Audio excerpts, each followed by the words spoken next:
tour in May, which was, in Manchester and Wolverhampton and in Scotland, and sort of culminating in Brixton. The whole tour went on sale and it all sold out in about 15 minutes, which we were just totally amazed about.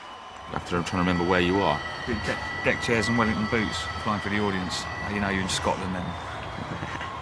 The reaction all over the place is brilliant. Scotland always goes nuts. We played in the 2 shows in Wolverhampton as well, and I think the fans and they come up from all over the Midlands or whatever to watch us. We're just like those gigs were mental. You know what I mean? Ross doesn't like to meet anyone. Like, he has a seal. Ross has his own dressing room. He's got his own security then following him around. Yeah. If anyone gets close to him, they get slapped. Is there any truth in that, Ross? No.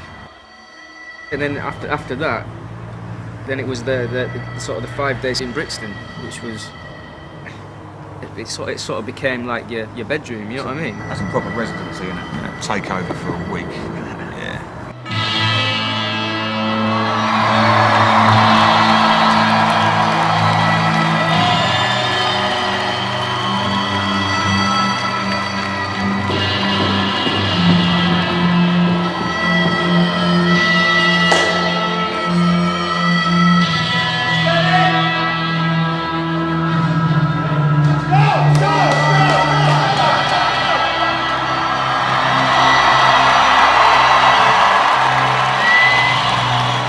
London does always go extra crazy, almost because it's like a hometown thing, and you do have a lot of our mates there and what have you.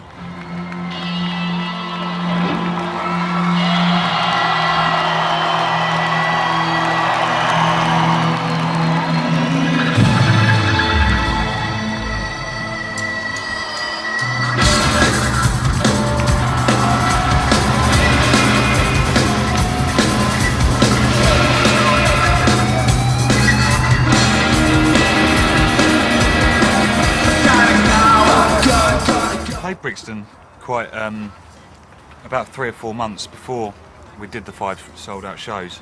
I think it was a charity gig for Shelter. 5 months down the line, looking at my diary, 5 nights at Brixton Academy coming up. Yeah, it seemed impossible.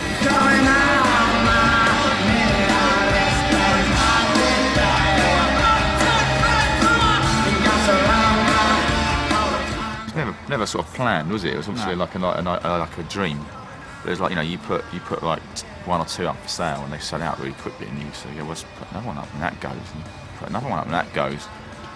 We were going to go for 6, but Ashcroft had booked up the Saturday, so it was like, and actually there was a rumour that he was going to cancel, and we were going to go for 6 and say like first come first served, pound on the door. Come on!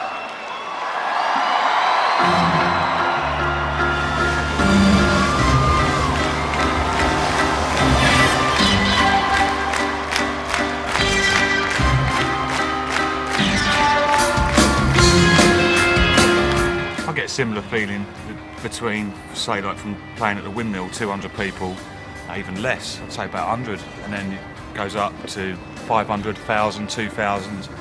You're just concentrating on the job at hand before you go on. You're excited, you want to give it a great show, and it's only afterwards when you think, I don't know how to play to, say, after Play to 100 people at the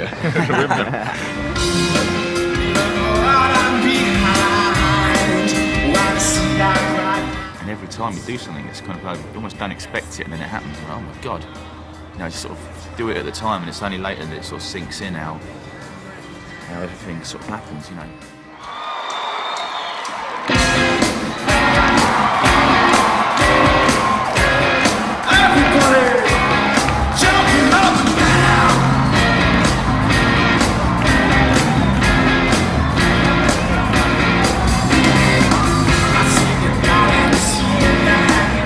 We've always been into different types of music, and the whole dance culture thing's played a big part in what we do. So to have that side of it as well, because you feed off it as well. Sometimes you hear things that people have done in remixes, you go, man, we should have done that. We should have done that for the original. And you think, well, maybe next time we'll bear that in mind. You know I love ya, just wanna touch ya. And obviously the biggest one was the Axwell mix, Hard Speaks. Just sort of happened at the same time the sun was coming on, Hard Beef was happening. And we started getting phone calls like, I've got space and they're playing Hard to Beat. And I'm thinking, how on earth did you manage to use your phone? If I was at space, I'd have been like, Yes.